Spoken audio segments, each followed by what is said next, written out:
Just wait longer. And those words have never been more true, as it's been a week since I've seen you beautiful people. Welcome to episode 19 of Run It Back. I'm your host, Kyler Elliott, and I'm feeling very quotish today.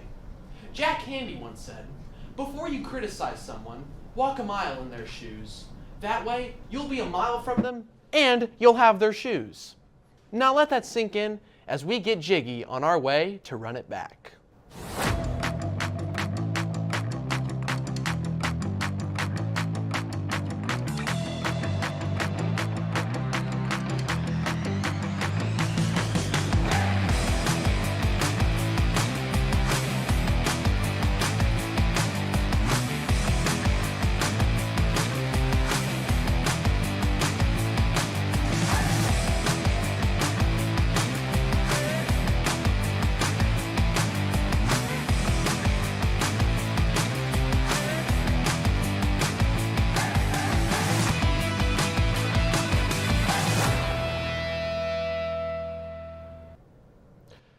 KU football took a big hit as four-star corner J.J. Dunnigan decommitted from KU to join Miami. But we still have a solid class coming in. Men's basketball is rebounding from that North Carolina game with wins against Texas A&M, Corpus Christi, and Princeton. But DP still isn't playing due to injury.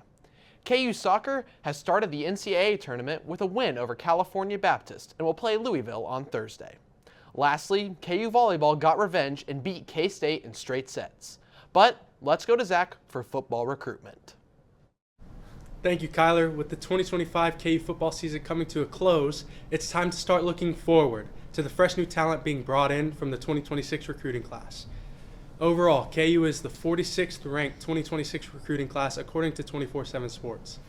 At the top of the class is four-star offensive tackle Caden Snyder from Salina, Kansas, coming in as the 25th ranked offensive tackle in the nation and the third best player in Kansas.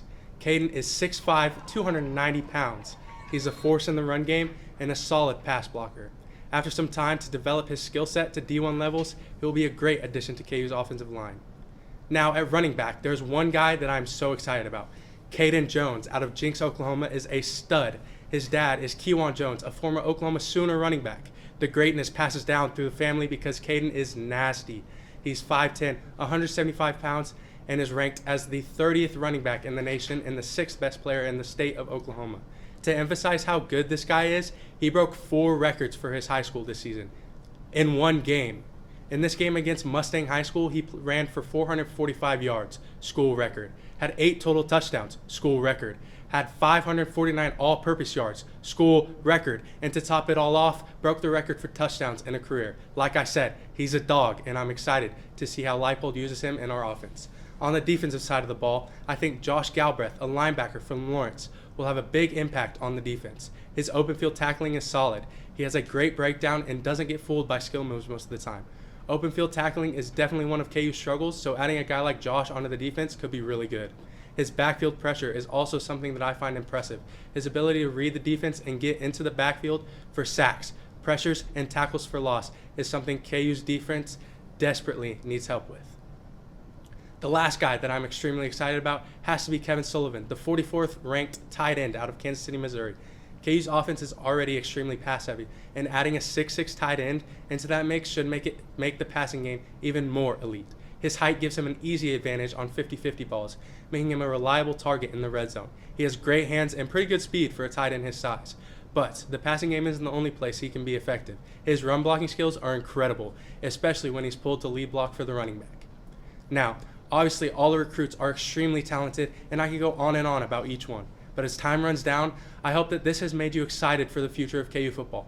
I know I am. Now, let's pass it on over to Luke for some KU basketball. Thank you, Zach. Last Saturday, the KU men's basketball team took on the Princeton Tigers in Allen Fieldhouse. Before the game, it was announced that Darren Peterson would be out once again. This meant KU was going to need some unlikely players to step up, and that's exactly what happened. Flory Badunga and Trey White helped carry the Jayhawks to a 76-57 win. However, it didn't come without challenge due to a slow start for KU. At one point, Princeton led 18-13, but a 17-3 run in the second half clinched the win for KU. Flory Badunga had, in my opinion, the best game he's had in his college career. He was doing everything. He was playing D, catching lobs, and showcasing his skill set in the post. Flory shot 10 for 11 and tallied 25 points and 10 rebounds in 27 minutes. He did a great job of stepping up when he needed to, and he played a pivotal part in getting the W. Trey White also stepped up in a big way as he shot 4 for 7 from the field and 10 for 13 from the line. He had a season-high 18 points and 8 rebounds in 31 minutes. His aggressiveness and ability to ball handle is something that KU needs and will be very important for them to have on this roster this year. Both of these guys were absolutely incredible last Saturday, and KU would have struggled to get the win without them. They're going to need to keep up this level of play for the rest of the year as the availability of Darren Peterson remains a question. KU will travel to New York City to take on the number 4 ranked Duke Blue Devils at Madison Square Garden. In this highly anticipated matchup, it's uncertain if KU will have their superstar freshman Darren Peterson as he continues to deal with an injury. Speaking of DP, we're going to go to Landon as he talks more about him and the start of his KU career. That's right, Luke. Though the box scores may not show it, Kansas basketball has not been playing up to the Bill Self standard thus early into the season. With 2 high-stakes matchups in Duke and UConn on the horizon, many fans are skeptical about the Jayhawks' inconsistency on offense. Fans are pointing fingers in nearly every direction, yet the entire city of Lawrence seems to be asking the same question: where is Darren Peterson? Last seen in the heartbreaking loss to North Carolina, Peterson still managed to lead the Jayhawks with 22 points despite battling with a lingering hamstring injury. The absence of Peterson has brought up many question marks on the offensive end, those of which could continue to be brought up if DP is out for a prolonged period of time. In a recent interview, Bill Self didn't give much, but stated, But we're not obviously going to have him at least for the immediate future. I just don't know how long that'll be. So. Peterson is undoubtedly the most hyped up prospect KU has seen in years. The last Jayhawk with this much buzz surrounding him had to be Andrew Wiggins, who did not miss a single one of his 35 games in his only season at KU. Wiggins then went on to become the number 1 overall pick in the 2014 NBA draft. Along with this, other notable freshmen like AJ DeBonza, Koa Pete, and Cameron Boozer have stolen the spotlight, dominating on each of their respective teams. With so much uncertainty in Peterson's health, the Jayhawk fans are stuck in a state of both confusion and anger. But what these fans are refusing to see is the fact that injuries are part of the game. There's no reason to risk re-aggravating something as significant as a hamstring when DP really isn't needed. I know there have been struggles scoring on offense, but that's what's going to happen when your number 1 option isn't in the game. The smart thing to do would be to not jump the gun on DP's health and only play him when he's for sure 100% healthy, and that's exactly what Bill Self is doing, so I gotta give props to him. Switching from the hardwood to the soccer pitch, we're going to kick you over to Xander, who's got great news from KU's soccer big win in the NCAA tournament. Thanks, Landon. Darren Peterson sure is the talk of the town around campus, but I think it's high time we turn up the talk on Kansas soccer. The women's soccer team took on the California Baptist Lancers on Friday. Side note, I have no idea what a Lancer is, but apparently it doesn't matter because the Jayhawks made quick work of the Lancers, winning by a final score of 3-1. If you weren't at this game, you missed out. Not only did Kansas dominate their opponent to advance to round 2 of the NCAA tournament, but the fans set a program record with 2,613 people in attendance for the game. It was a night to celebrate for the Jayhawk faithful, and it was a total team effort.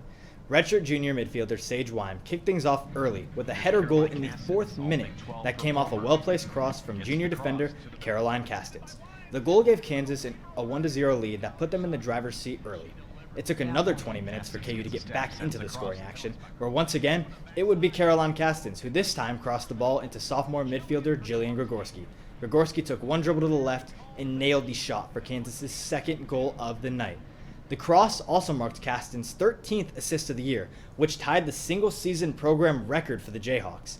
Shortly after that, Kansas quickly conceded a goal to Cal Baptist' Anja Destrovich, but KU would regain the lead when Faith Johnston and Jocelyn Harema played hot potato with the ball, leading to a Johnston score, the 3rd goal of the night for the Jayhawks in the 3-1 victory.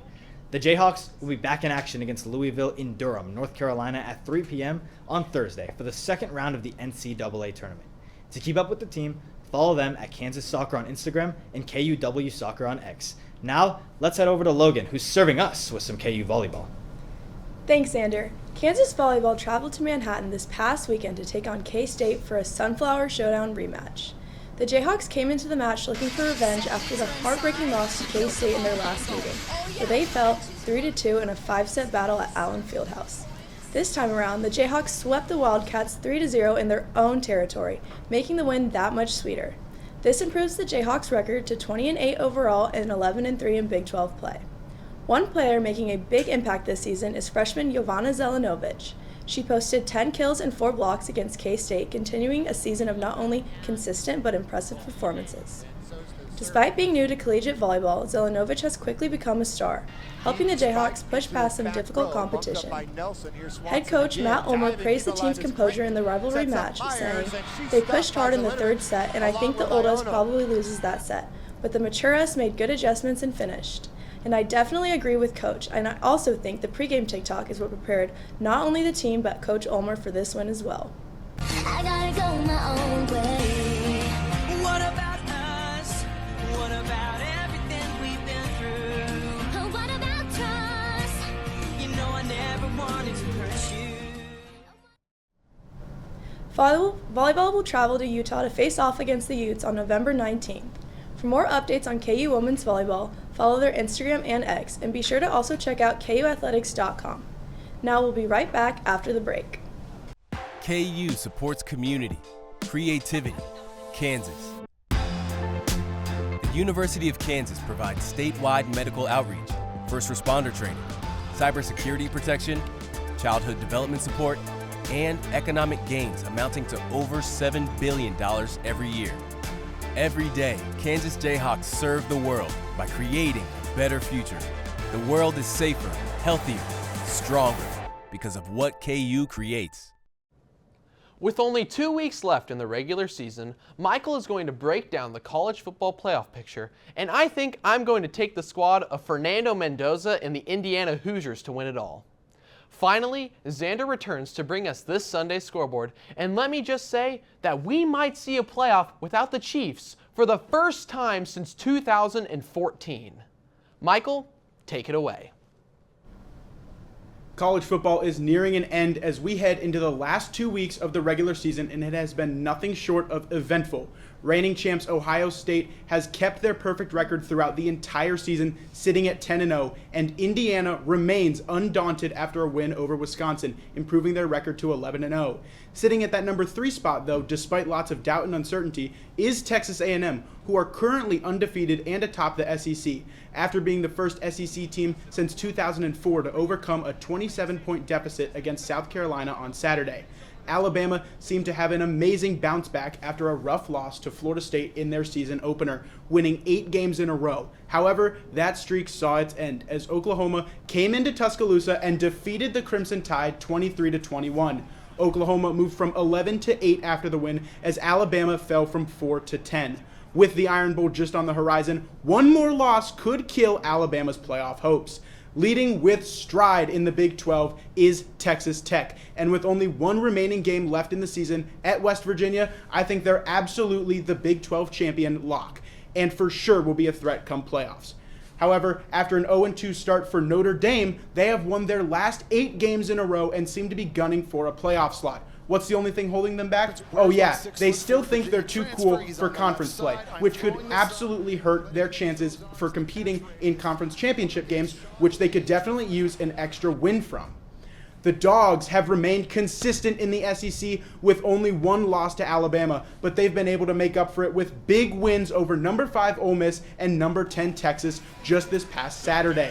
However, there are major red flags around Ole Miss at number 5. Congrats, you beat Brian Kelly at LSU, and an impressive win over Oklahoma. You still lost to Georgia, though, and haven't really beat any other elite teams to earn that top 5 spot. It's a close race to finish with all these teams fighting for their position in the playoffs, but it wouldn't be an epic football weekend without some Sunday scoreboards. Xander, what do you got for us? Thanks, Michael. College football sure is heating up down the backstretch, and I can't wait to see some of these guys in the pros one day. And you're right. It wouldn't be an epic football weekend without some epic performances. Let's start with an absolute dog who constantly gets unfairly disrespected. Bryce Young tuned out all the noise and gave the Falcons 448 passing yards, the most in Panthers franchise history. He also added 3 touchdowns to go alongside it to get the big-time division win over the Falcons, 30-27 in overtime. Now here's some elite ball knowledge for you. Sean Tucker. Need I say more? Well, for all you non-ball knowers out there, not me, who definitely knew who this guy was before yesterday, Sean Tucker dropped 3 touchdowns on the Buffalo Bills with 140 all-purpose yards. Any other day, this is the performance of the game. Not against Josh Allen, though, who as usual had to make everything about himself. This guy scored 6 touchdowns, 3 passing and 3 rushing. Those are numbers I haven't seen since I did it in Madden with Drake May a couple weeks ago. Allen didn't play his cleanest game, but he did more than enough to get the Bills the 44-32 victory. Now here's a stat to marvel at. Jacoby Brissett threw 47 complete passes, a single game record in the NFL. He passed for 452 yards. How much did they beat the 49ers by? They didn't. They lost by 20. Yeah, Jacoby Brissett was out here setting records and they lost to the power of friendship. Brock Purdy threw 3 touchdowns and Christian McCaffrey had 3 total scores in the 41-22 win. Shout out to George Kittle, who caught 2 touchdowns and had 67 receiving yards. If you know, you know. Now let's take a look at how the standings are shaping up. Starting with the AFC, as we see, the Colts, the Broncos, the Patriots, and the Bills are all holding the top spots as the top contenders. We'll see a little bit more on some of these teams later. And just for the record, the Broncos are sitting at the 1 seed after their 22-19 victory over the Chiefs, who are now sitting at 5-5. The NFC honestly has 8 contenders, but half of them have separated themselves from the pack. The Rams sit at the top after their 21-19 victory over Seattle. The Buccaneers are holding on despite their loss to the Bills, and the Eagles remain a contender after their Sunday Night Football win over the Lions.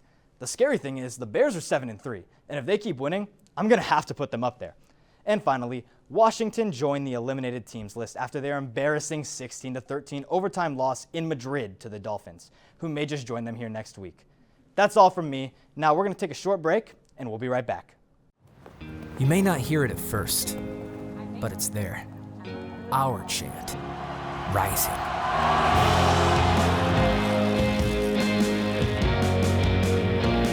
On this summit, callings converge, voices unify into a chorus that sounds out for good, for greatness. Can you hear it? Ending off today's show, Landon, Michael, Johnny, and Zach returned for another 2v2 roundtable, where we'll see Landon and Michael almost get into a fight over what flavor of yogurt is the best. Daniel takes to the streets of Lawrence, where he asks people on their thoughts on Lance Leipold and KU football. Finally, Johnny is back to break down all of next week's games and who you should put your money on. But let's go to the roundtable. Guys, what's the flavor? I mean, it's got to be s'mores chobani.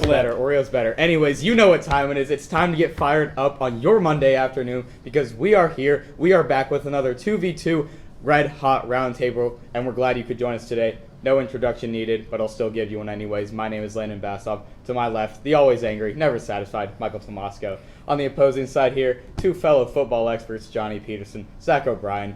Fellas, the AFC has produced some unstoppable young teams this year, and I'd like to get your take here. Who takes home the top seed and the wild card bye week in the American Football Conference? You guys want to go first here? I think it's pretty obvious and pretty easy for both of us. The Patriots. See, I'm not too sure about that. I mean, I'm going to look in their division, and I'm going to say the Buffalo Bills. I mean, did you see that last game? Josh Allen, 6 touchdowns. Josh Allen, 6 touchdowns, but Patriots are 9-2, first in the AFC.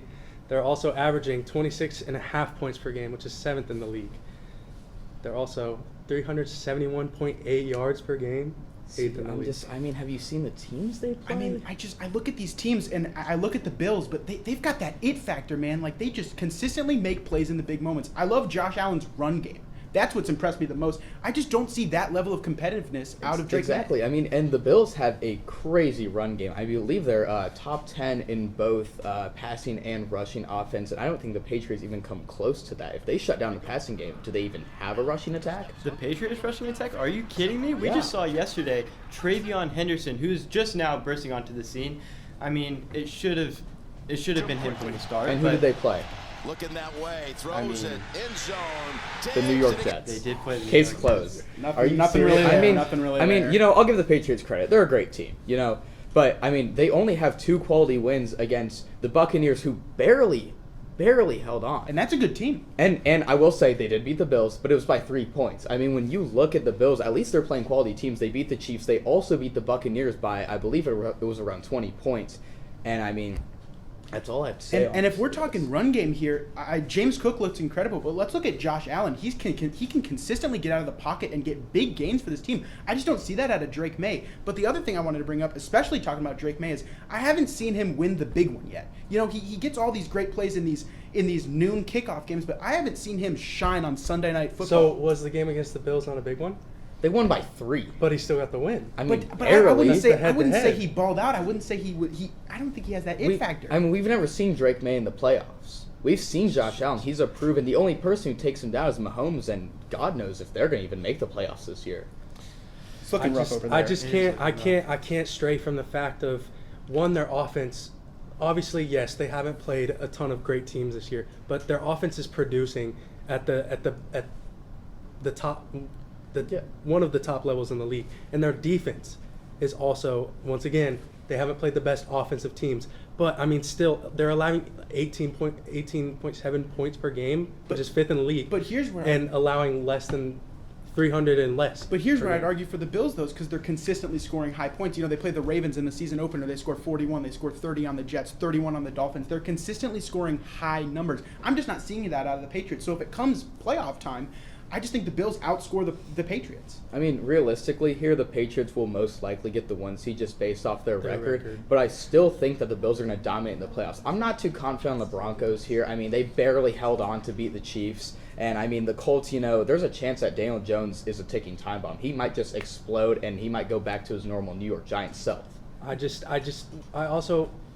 we can both agree on this. I can't stray away from the Bills' history in the playoffs either. Yeah, but it is Patrick Mahomes, and where are they at? They might be in. I don't think they make it. Honestly, we're not talking about them for a reason. Yeah, you're but right. I mean, I also think I look at the rest of the schedule. I think the Bills have a very easy schedule for the rest of the game. They play at Pittsburgh, but then they play home against Cincinnati. But hey, we're gonna get another we're gonna see them play the Patriots again. So I mean, look. Unfortunately, it looks like we're gonna be seeing a 2-horse race in the AFC. Both of them AFC North, obviously. But don't worry, the Carolina Panthers are still playoff hopefuls in the NFC. How are we liking that? Awesome. Speaking of things that aren't surprising, many KU fans are calling for Lance Leipold to be fired. Daniel takes to the streets to get students' insight on the KU coaching dilemma.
Boo this man!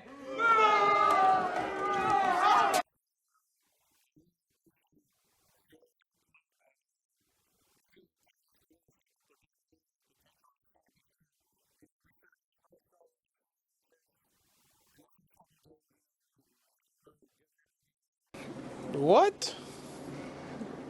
Bro, what are you talking about, man?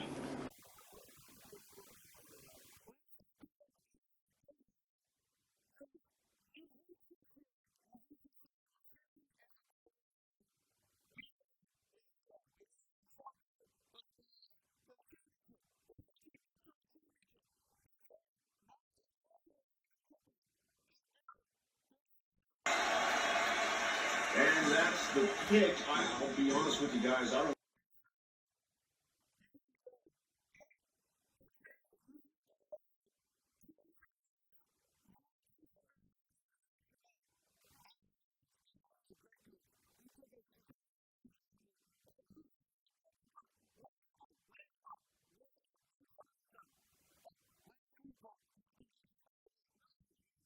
No.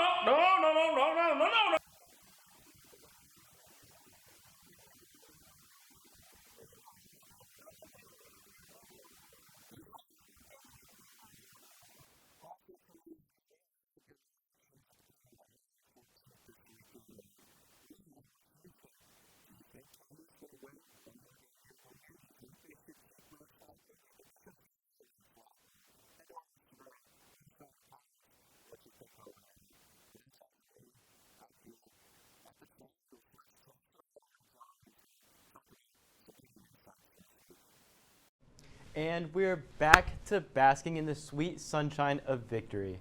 That's 2 more wins to add to the total, and we are looking to add 2 more this week. We've got some good ones cooking up, so let's jump right into it. As always, we're going to talk about the primetime Monday Night Football game that airs at 7 tonight. So grab your popcorn because it's America's team, the Dallas Cowboys versus the Las Vegas Raiders. The Cowboys are opening as 3.5-point favorites. This one is very tough for me. The Cowboys have struggled a lot this year and have only won 3 games and are 4-5 against the spread. The Raiders have the same record against the spread and have only won 2 games. The Raiders have got a lot of problems right now. If you've watched the show and followed my segment, you would certainly know how I feel about Geno Smith. The defense just hasn't been good at all, except for when they played the Broncos. However, I'm looking at the sorry, unbearable, and honestly unwatchable defense the Cowboys possess. Then, looking at a rookie from Frisco, Texas, a rookie who grew up a Cowboys fan all of his life, a rookie who wanted to be brought home, but watched his favorite team make 0 attempt to move up and get him, even though it was blatant they needed a running back. This rookie, of course, goes on to be selected 6th overall to the Las Vegas Raiders, and now gets his opportunity to tell his old favorite team they should have moved up and got him. This rookie is Ashton Jeanty. I think Jeanty has an incredible game tonight and leads the Raiders to a win. Give me the underdogs. The silver and black will cover the spread. I just got a funny feeling, and I can't deny my winner's intuition.